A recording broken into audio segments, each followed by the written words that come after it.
Welcome to the City Summit of the Americas University Office Hours. My name is Mikla Parker, and I am a second-year master's candidate of public policy at the Joseph Korbel School of International Studies at the University of Denver. As we begin our conversation today, I want to start by acknowledging the enduring presence of Indigenous people on the land the University of Denver and the greater city of Denver reside on. This land is held in stewardship by the Cheyenne and Arapaho nations. We recognize the descendant communities of the Northern Cheyenne of Montana and the Northern Arapaho of Wyoming, and the Southern Cheyenne and Arapaho of Oklahoma.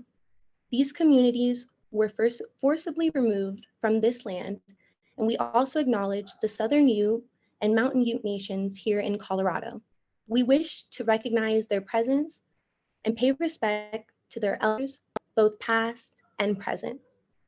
Today, we begin the third conversation of our education series, Cities Summit of the Americas University Office Hours. So far, our series has held two events on Subnational Diplomacy 101 and the Climate Change Mitigation and Adaptation. We have enjoyed these lively conversations, and if you missed them, recordings of all university office hours events are now available on the Korbel School's YouTube channel. What is the City Summit of the Americas? This April, the U.S. Department of State and the City of Denver, Colorado will host city leaders from across the Americas at the inaugural City Summit, convening subnational government officials, civil society members, business representatives, youth, and more. The City Summit will promote regional cooperation of communities both big and small across the Western Hemisphere. At the same time, the U.S. Department of State and the City of Denver will host the City Summit of the Americas for Youth. This 3-day-long government policy and initiative summit will convene young people from across the Americas to spark critical conversations and take action on the most pressing hemispheric issues. This forum will offer opportunities for networking and skills building. To further inclusive policymaking solutions that participants can take back to their home communities. The Youth Summit application is open now, and we encourage all qualifying youth to apply. More information about the City Summit and the City Summit for Youth can be found on citiessummitoftheamericas.org.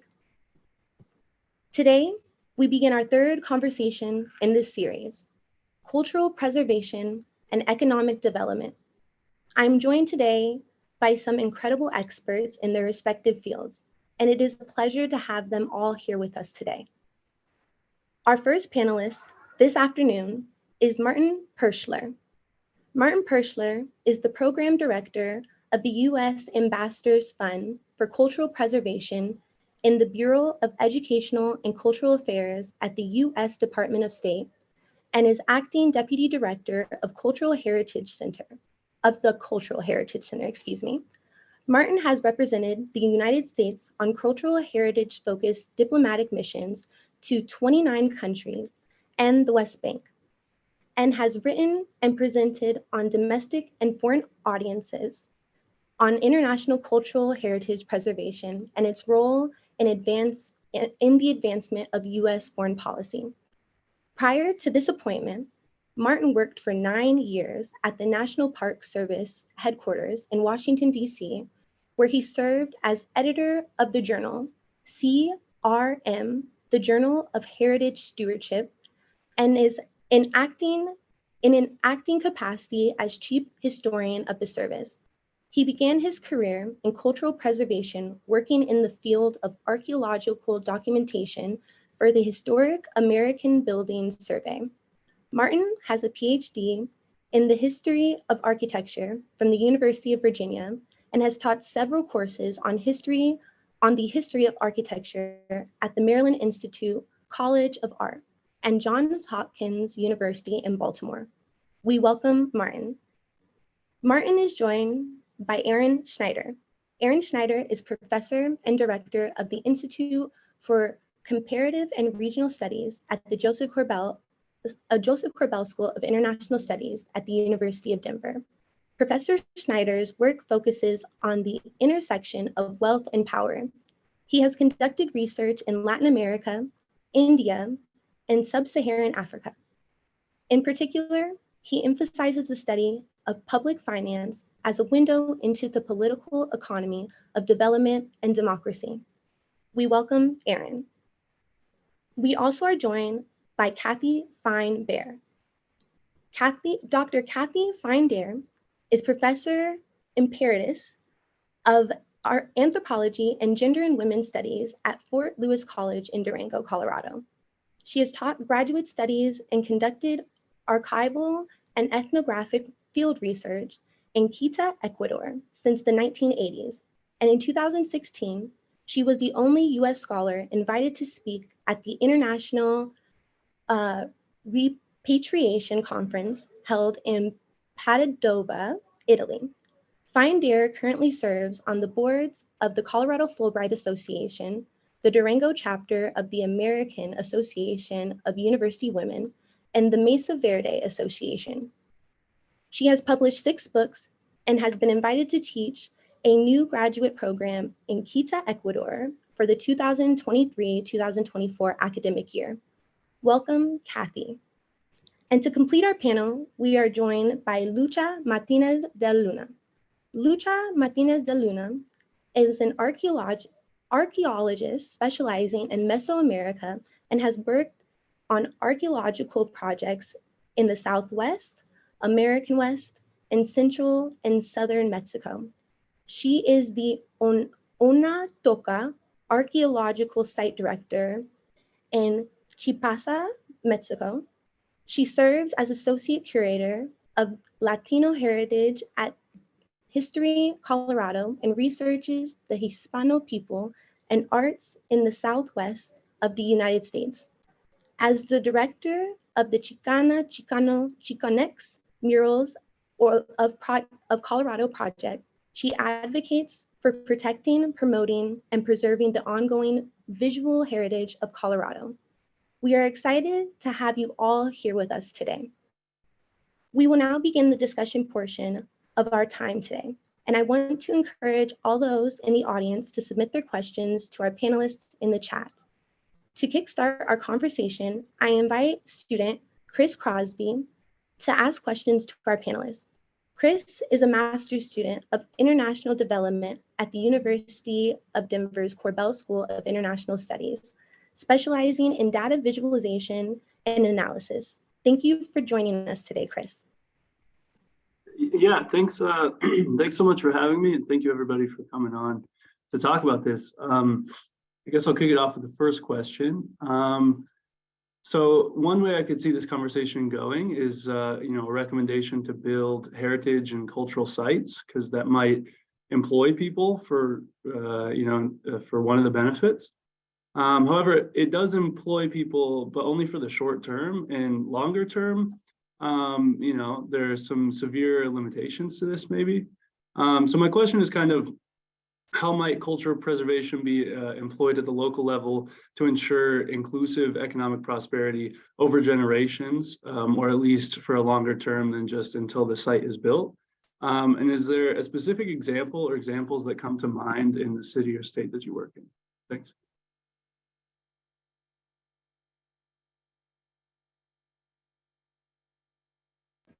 Would anyone like to kickstart this or answer this question?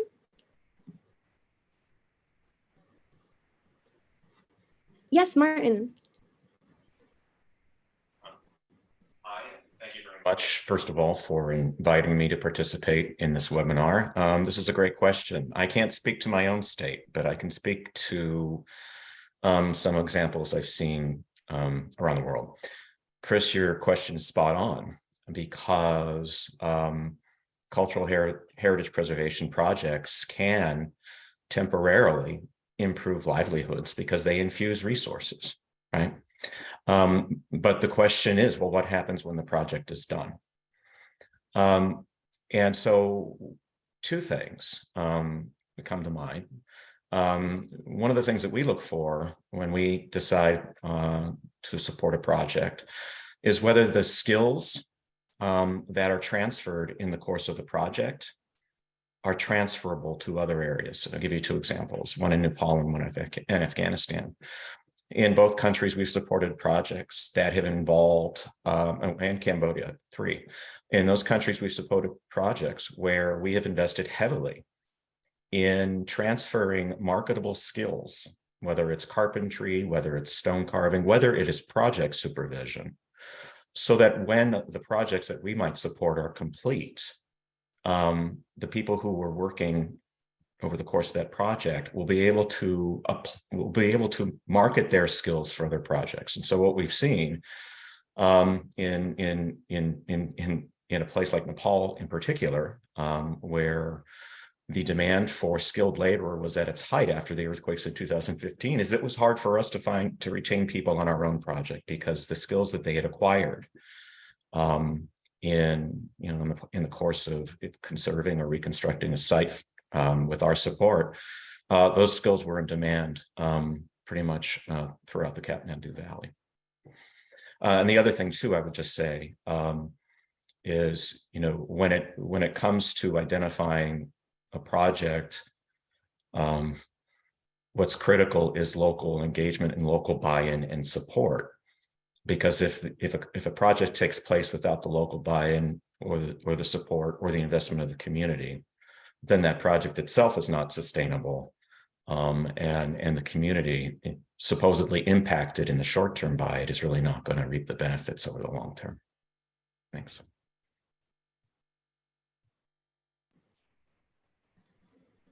Dr. Fine-Dare, would you like to add any insight?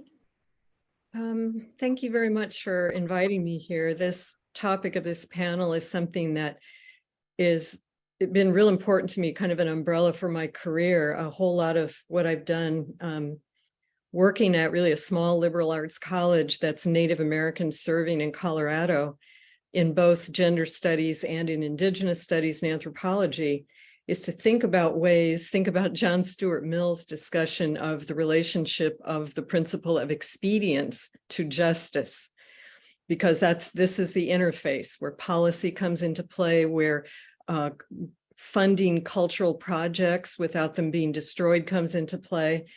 And this juncture has taken place in work I've done with indigenous people under taking a very local, in some ways, example, which is the museum at Fort Lewis College, which was in possession of human remains and cultural objects. And I served as the NAGPRA, the Native American Graves Protection Repatriation Act coordinator, connecting that and connecting the situation in those archives, finding funding so that we might address and fulfill a federal repatriation law, working with that very locally. And then also my work in Ecuador, connecting people who are at the very grassroots organization, marginal area of Quito, where people's parents, their ancestors, were really hacienda servants / slaves who weren't liberated until the 1960s. And most of the people, when liberation happened with agrarian reform, most of the people who had been on those landed estates were given plots of land, which they immediately sold for nothing to urban developers. But some of the families, a few of them, held on, and they have created grassroots cultural projects that have several goals. So they access the Ministry of Culture, the Institute, the National Institute for Cultural Patrimony, anthropologists who wandered through there and did her field research there. And they thrived during COVID, creating projects of organic food, musical performances, museum presentations. And so they're always looking for funds, and their big dilemma is, how might we secure funds for these projects and not have what we do be labeled folklore that is then sellable to tourists? And then all these projects between NAGPRA, repatriation and this indigenous revitalization in Quito, they come under the broader international umbrella of the UN Declaration of the Rights of Indigenous People to their property, to their human remains. And so the ways the very local has connected to the global is to go back to your question, Chris, how can this be done? It creates jobs, but the responsibility is at the local level very much. How does what we do, is this going to turn into careers for the students who are working on this? Is going to be result in cultural centers, organic food exchanges that are going to last. And they see that as their responsibility to figure that out and to translate that to the agencies from which they request funding. So it's complicated, but it's fascinating. And we have to look at both poles of it, from the funders at the big level, and then from the people and their commitment to keeping a project going. Thank you. Thank you so much. Aaron, would you like to? Sure, great question. Thanks so much, Chris. It's nice to see everybody. Thank you for including me. This question opens up some sort of conceptual issues about culture and development, and those issues are really complicated. And one person that I want to give a shout out to is my great colleague here at University of Denver, Professor Christina Krebs. She's been working for several decades in Indonesia, in Southeast Asia, noting that there are instrumentalist approaches to culture, culture for development, that look at culture and heritage as a resource to be mined. And she argues, in fact, that we can look at culture and heritage differently, acknowledging that culture changes over time and that it represents a capacity for people to give, it serves a function, it gives them structure and meaning in their lives, and gives them a capacity towards resilience and survival. My own work in New Orleans after Hurricane Katrina emphasized exactly this set of points. Culture is political. There were some after Katrina that wanted to take advantage of disaster to commodify culture, turn it into a resource that could be homogenized, make it digestible for international elite consumers, but really with minimal benefit for the working people of New Orleans, most of whom are Black and brown. Those very people instead organized themselves. They emphasized their culture as a source of community. Black workers, Latino immigrant workers noted that they have a shared history. Both had been brought to New Orleans so that their labor could be exploited under the worst possible conditions. African Americans as slaves 400 years ago, Latino workers as undocumented post-disaster reconstruction workers now. Culture and practices of racism and xenophobia attempted to strip those people of their rights.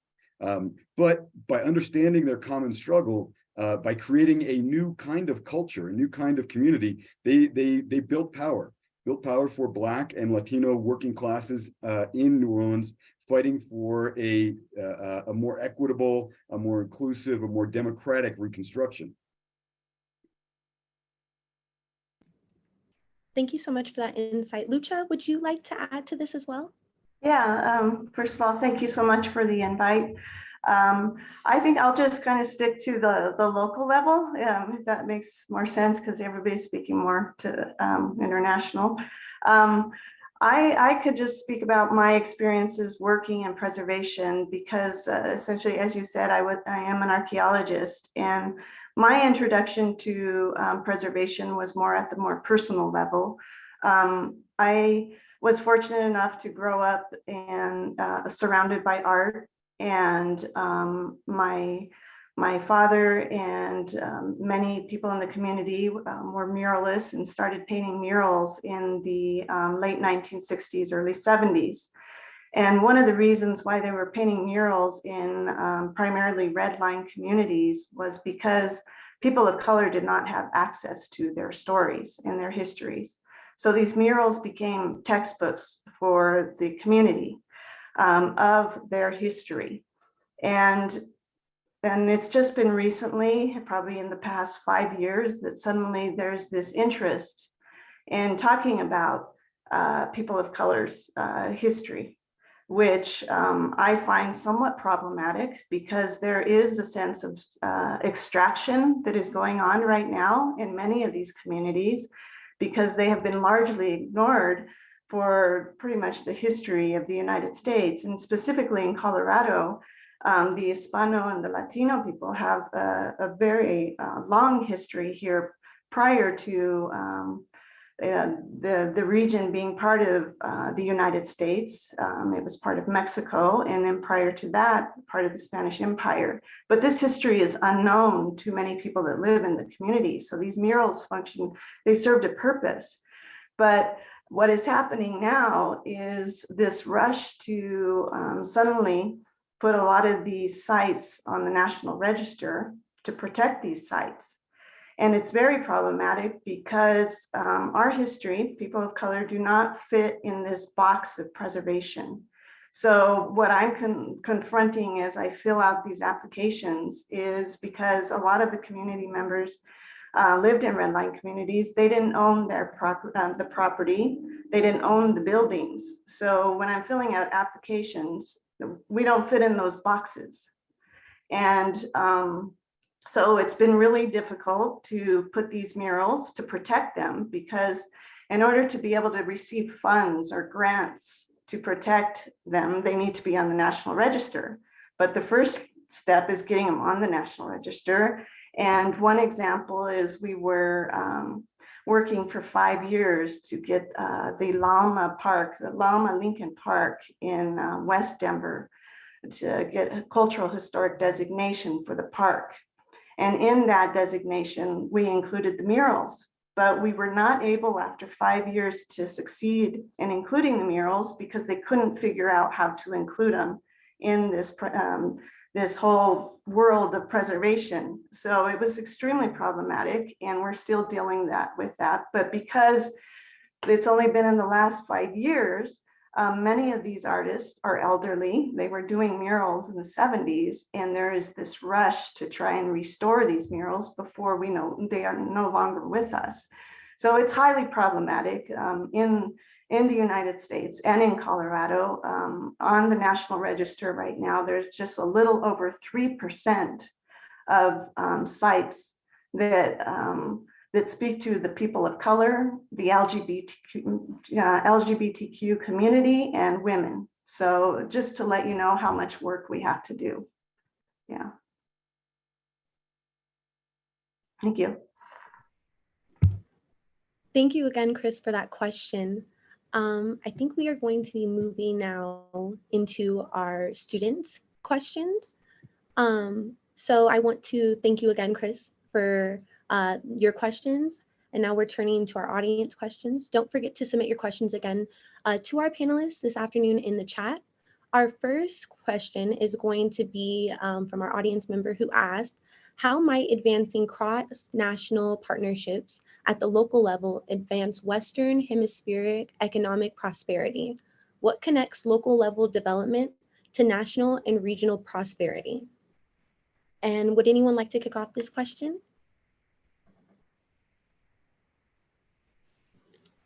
Lucha, I'd love to hear a little bit about this from you. I know you were talking specifically about how your work has intersected with that local level of advocacy and preservation. So I'd love to hear a little bit about not only your work, but how maybe you translate this question regarding your work. Well, I think we can definitely learn a lot from other Latin American countries in terms of cultural preservation. I could speak specifically to Mexico.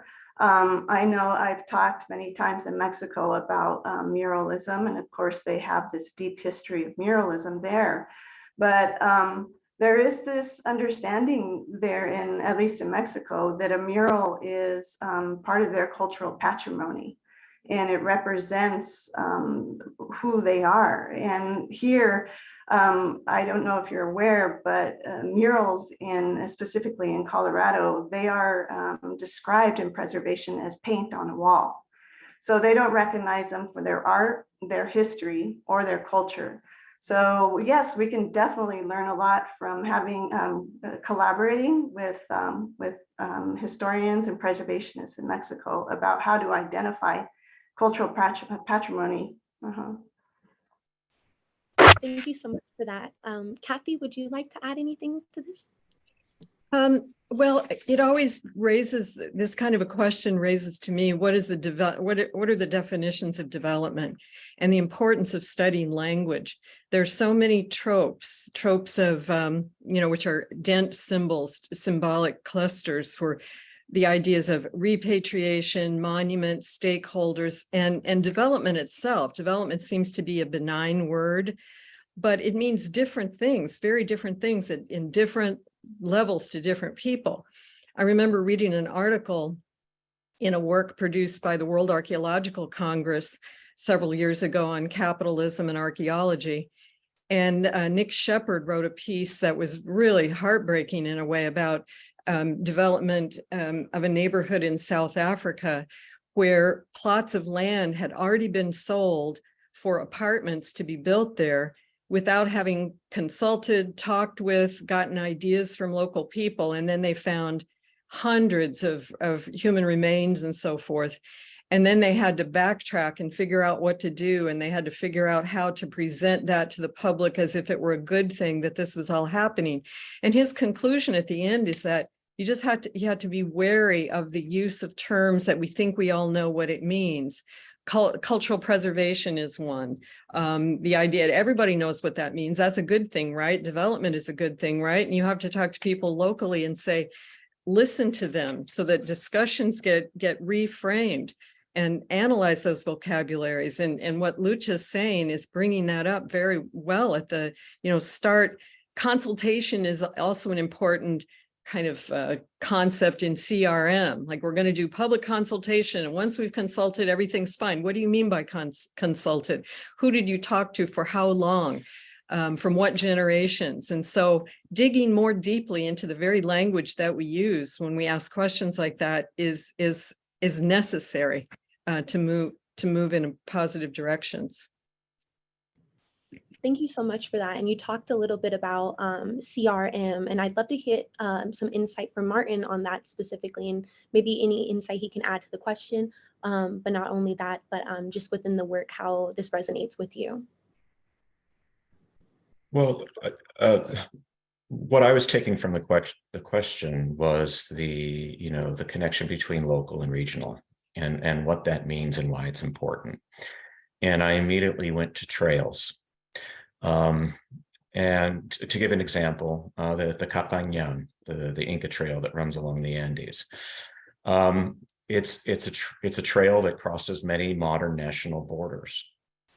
And it's only recently that we've been able to support efforts on two sides, a single effort on two sides of a national border, a project in Ecuador and Peru, where we have communities in both countries working to preserve sites along that road.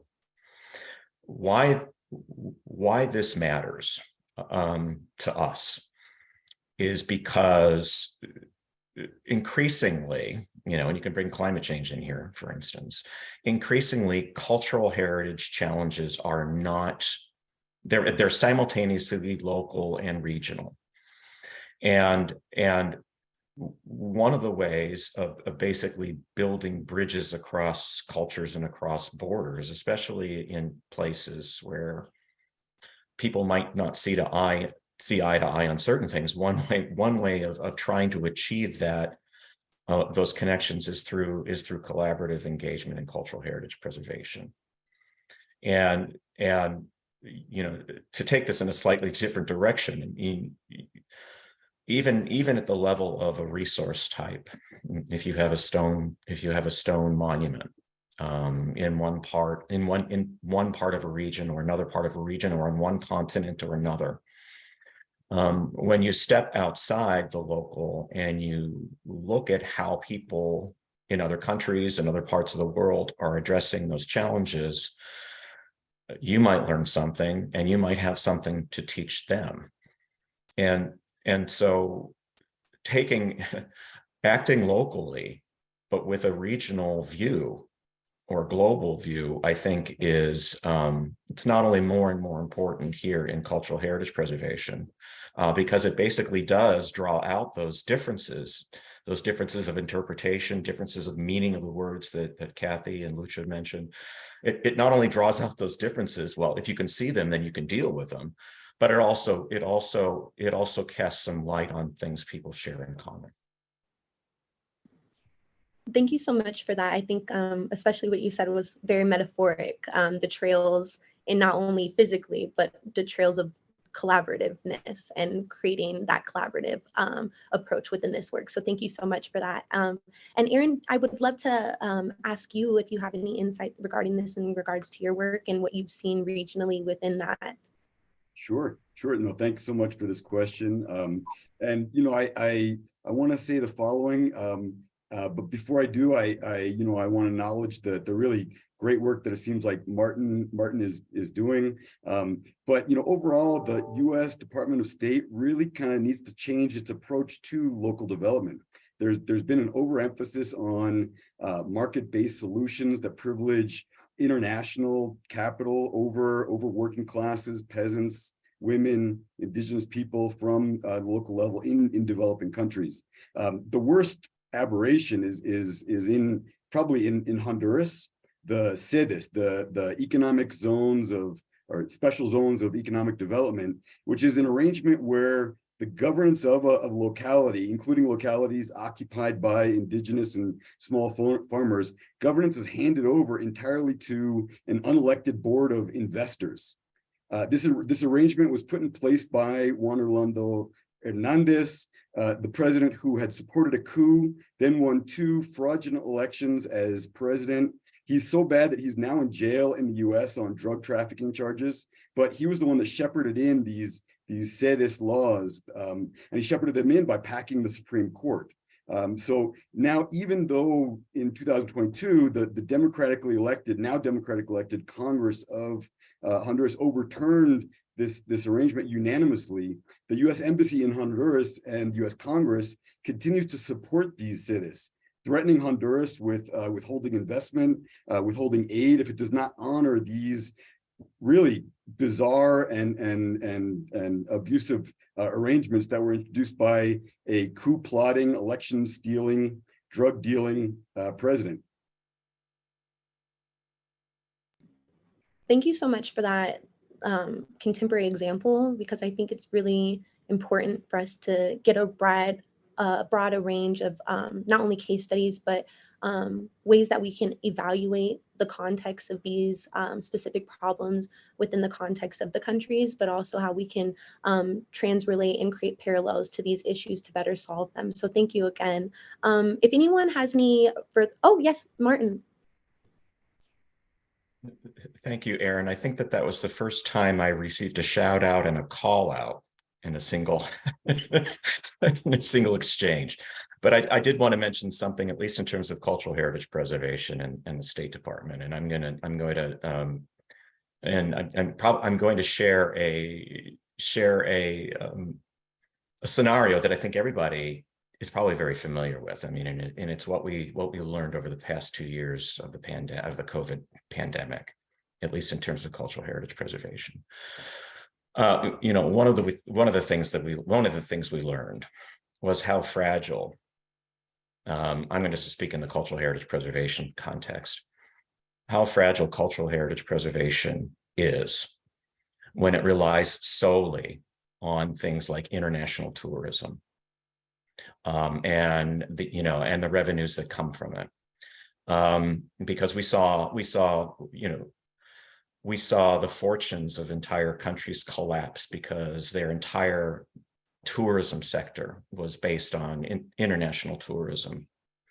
And even speaking locally here in my home city of Baltimore, Maryland, one of the things that we realized right away was that cultural heritage, like festivals, they either lived or died based on the level of local engagement. Because when no one could travel or no one wanted to travel, the only people who were able to kind of sustain those festivals were the people in the neighborhoods.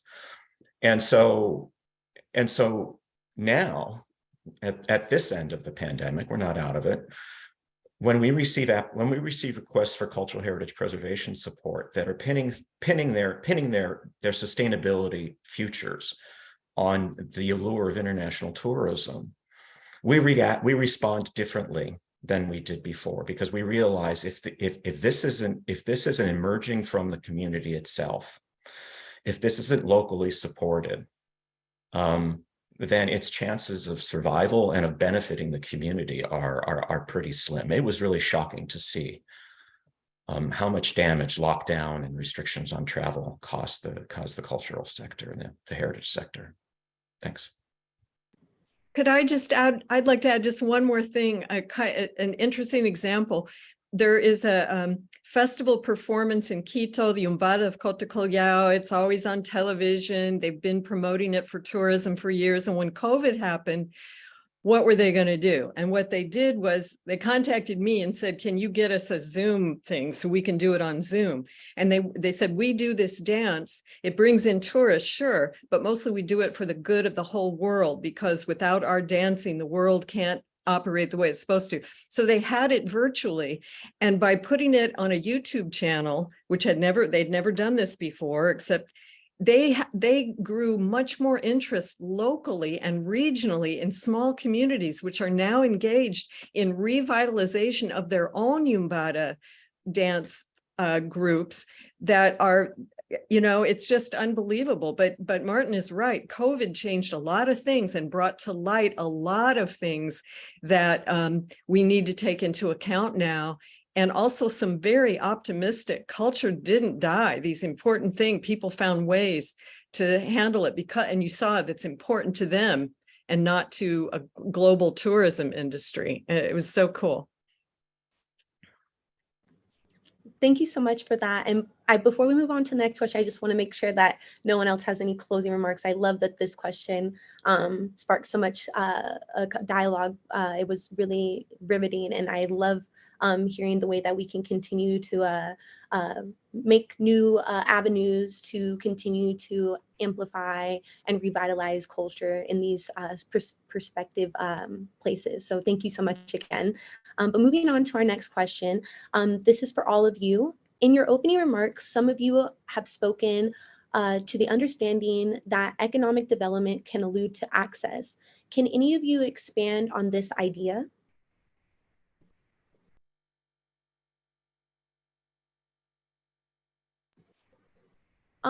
Erin, I'd love to hear your insight on this. If you could speak to this question. If not, please feel free to stand aside. No, great. I appreciate the opportunity. And let's see. I guess one observation is like Martin, I observe that we are facing some real changes in the way in which the world works. The pandemic emphasized that, accelerated that. Trends that were ongoing now have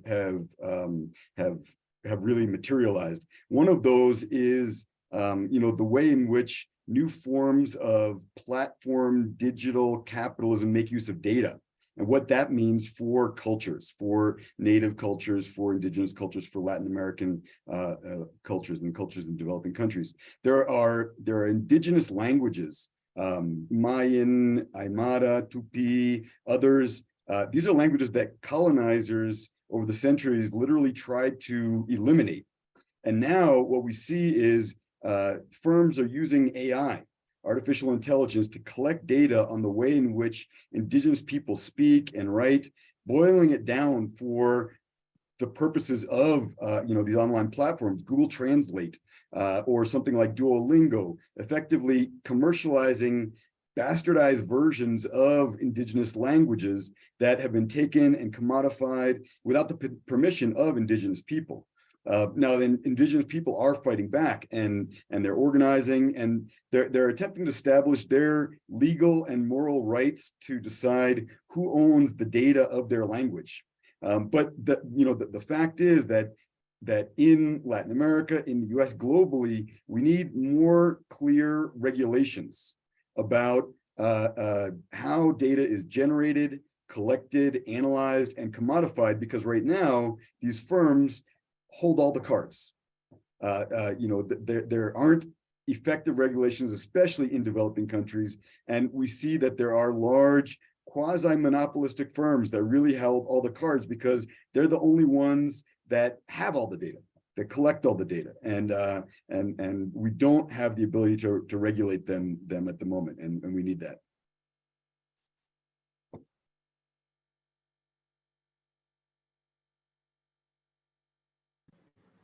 Lucha, would you like to speak to this question, or do you have any insight to provide our audience? Once again, it's just my concern about the local communities, especially in Colorado here, the rural communities. Specifically, I'm thinking about San Luis Valley. San Luis is where it's our first town. The city was founded in Colorado, and it was founded by Hispanos. And what is playing out right now in that community is a lot of the elders that were very active during the land rights movement and the United Farm Workers movement. As they're growing older, they kind of need to pass the responsibility onto the youth. And it is problematic because of economic development. There are not so many opportunities in San Luis. And so they tend to move into Denver or other cities. And so how do you continue this cultural legacy that the elders have worked so hard to build and to protect the land? And what is happening now is a lot of the land is being, they're selling the land. And there's a lot of interest in developing San Luis culturally. But there's a lot of fear. And I think that this sense of urgency is very dangerous sometimes, because it doesn't allow the community to absorb what is happening and to process it as well. So that's my biggest concern. And I think this amplifies throughout the world within these local communities, is this need to really just take a step back, to listen to what they need, and to try and figure out solutions, because ultimately why the interest is there in the first place is because of that rich history and culture. Thank you so much for that insight. Kathy? I wanted to add too, I think it's extremely important to take into account the local in the ways that Lucha talks about, but I also think it's important to recognize how much mobility of languages, of objects, of people takes place, and that the local is not necessarily a circumscribed local community, but it's also those people who have migrated elsewhere. So you've got more Zapotec people living in Riverside, California than in Mexico, and they need to be considered part of that community and sought out for discussions and consultations and inclusions.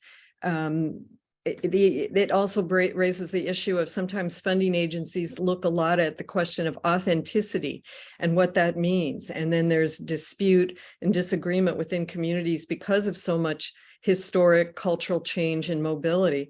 But to take that concept seriously, as in serious discussion of what is meant by that, who are authentic cultural members of communities with whom we should engage in discussion, and not necessarily broaden it out, maybe even bring it in more closely, but don't just assume that everybody agrees what the definition of authenticity is. Thank you. And Martin, do you have any remarks for this question? Sure, and I wanted to follow up on something Aaron mentioned too about technology, and I don't mean to bring the pandemic back into our conversation, but the pandemic really laid bare the importance of technology and actually making sure people had continued access to their culture, right? Especially if they couldn't move. One of the ways of countering the exploitation of culture, the way that, as you described it, Aaron, is not only to is to empower the very communities whose culture might be in the balance. And one of the ways that we've been able to do that is to provide the training and the tools for them to record their own stories, for them to decide on their terms how they want to share their heritage and what of it they want to share. And that has basically, translated into projects with communities in the Amazon, where they were taught how to run video cameras and to process and to collect their own stories and to highlight those things that they felt they wanted people to know. We also, as part of a special initiative to celebrate the 20th anniversary of the Ambassadors Fund, we went back to a number of our older projects and invited communities to participate in storytelling workshops so that they can actually decide, produce videos on their own terms, explaining why the heritage is of enduring value to them today. It might be a David and Goliath thing, I realize, but it is a way of ensuring that that the stewards and the owners of the heritage retain control of it. Thank you all so much for your comments. I wanted to ask, moving on to our next audience question, what opportunities do you see students to get involved in their local communities to advance cultural preservation and economic development initiatives? How do you see the next generations getting involved in this space?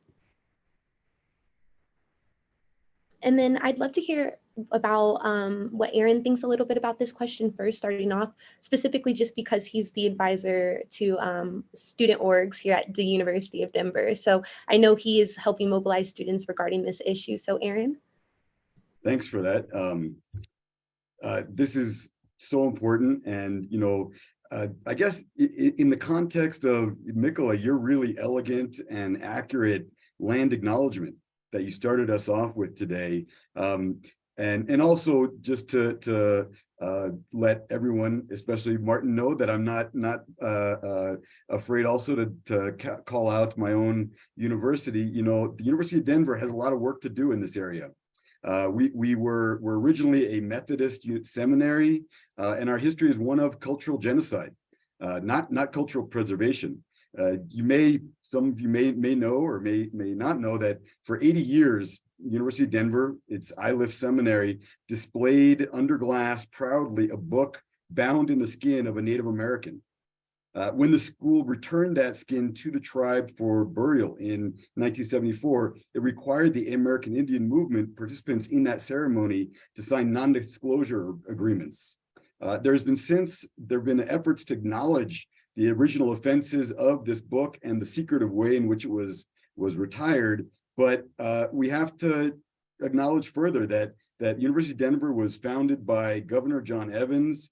Its original board included Methodist pastor Colonel John Chivington, both of whom are culpable for the Sand Creek Massacre, one of the worst massacres in the history of the United States, slaughtering men, women, children in Colorado. So, I say all of this because, I want everybody to feel criticized and know that all these actors, institutional actors, need to be called out.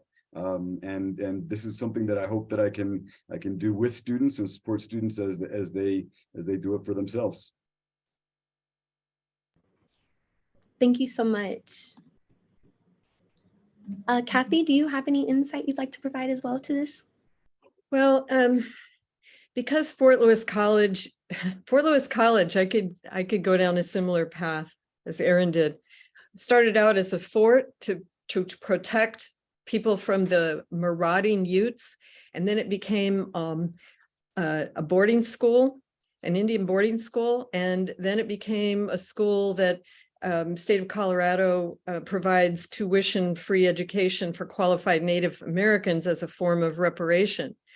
But it still has a long way to go to be honest, or to allow really honest conversation that must go far beyond land acknowledgement statements and so forth, so that students are really well equipped. So in our classes, we tried to find ways through internships and so forth that students could get involved in NAGPR process and repatriation process. But to be able to work and move slightly away from the feel good sort of notions of we're heading forward, we're moving progressively. We're not necessarily over it. We are allowed to be angry, and to allow students and to get course credit or whatnot, or whatever, for being able to stay angry, productively angry, and question what goes on. I think it's important, and I don't think higher ed is quite ready to do it. And right now, with higher ed being under assault, it's going to be more difficult for students to be able to do that analysis of the concepts of, reconciliation is out there, but to encourage irreconciliation, the process of this, we are never going to get completely over it. There's so much more work to be done. There's so much history to unearth, and we can't do heritage preservation correctly until history is known well. I just kind of rambled there, but I'm kind of mad about some things with Colorado right now. This is a safe space. Do not apologize. So thank you so much. So we're going to be moving on because I know that we only have a couple more minutes. But for our next question, it's specifically directed to Martin. It asks, we are gathered here at the City Summit University office hours, but what is the City Summits of Americas? This question is more directed to you, Martin, but we want what are the intended outcomes of the summit? Who will be in attendance? How will cultural preservation and economic development be discussed and featured at the city summit? Sure, thank you. The City Summit of the Americas that's going to take place in Denver in late April of this year was born at the White House. This was something that President Biden has wanted to do and has instructed the State Department to organize. And the purpose of it is to assemble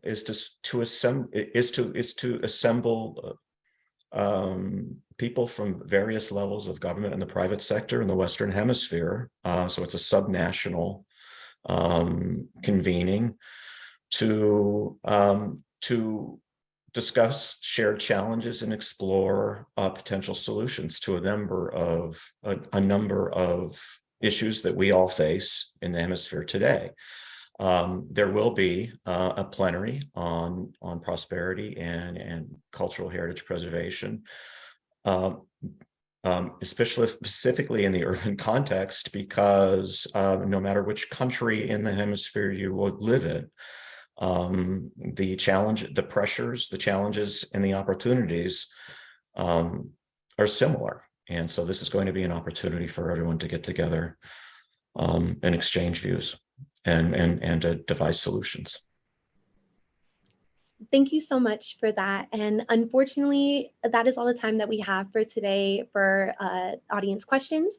Thank you all for your participation. And I turn to our panelists to share any final thoughts. Lucha, would you like to begin? I just wanted to add that I think it's very important, speaking about the students, that it's critical to work with grassroots organizations, because they come normally from the community. Both the projects that I do are very much grassroots. So if you're seeking out a project to work on, I would say to look out for that, definitely. So yeah, and thank you very much for inviting me today. Thank you so much, Lucha. Aaron, would you like to go next and with closing remarks? Sure. Thank you all. Thanks to everybody who's been watching. Thanks so much to Mikola for moderating, and Chris for his great question, and to my fellow panelists. I guess if there's one thought that I'll end with, as far as culture and development and preserving culture, I guess it would be land back. Land from the campus of University of Denver should be given back to Indigenous people who were the original stewards, use it as they see fit. For local economic development in Latin America and across the Americas, our policy should be strengthen unions, strengthen collective ownership, strengthen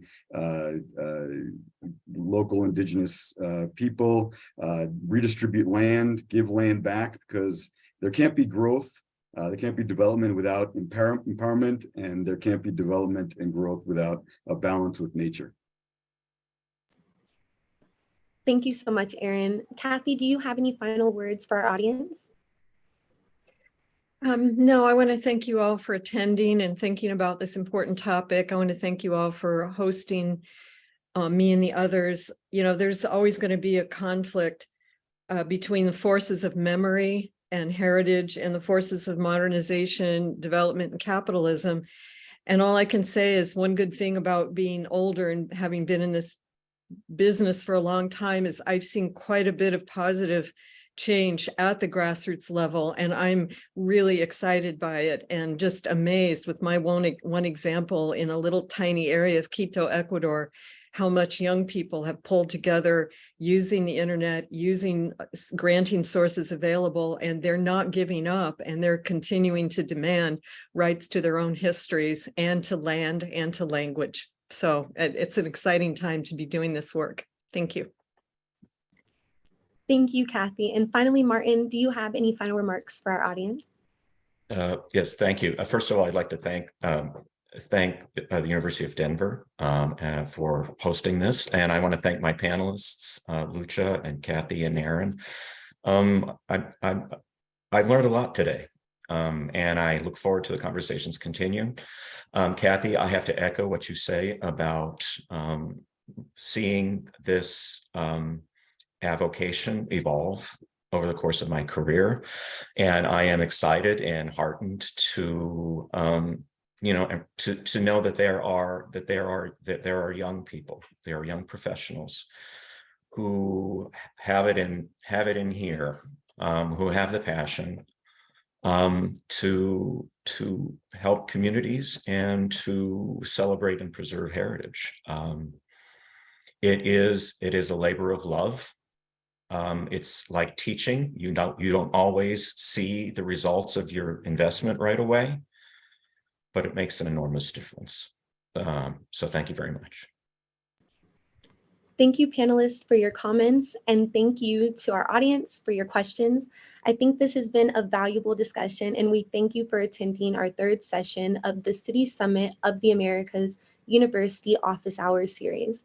The Korbel School, in partnership with the U.S. Department of State, will be hosting 3 additional series as part of this education series in the lead up to the City Summit in April, held every other Thursday from noon to 1 p.m. Mountain Standard Time. To the next topic of discussion will be migration on March 23rd, disinformation and elections on April 6th, and youth engagement at the City Summit of the Americas on April 20th. We hope you will join us as we continue to uncover local solutions to the most urgent global challenges through a conversation with government leaders and regional experts. As a final reminder, the City Summits of the Americas for Youth is accepting applications. We encourage qualifying youth to apply to the City Summit of the Americas.org website. You'll find more information about the University Office Hours series under the Youth tab. Thank you for your attendance and participation. We hope to see you at our upcoming session, and have a great rest of your day.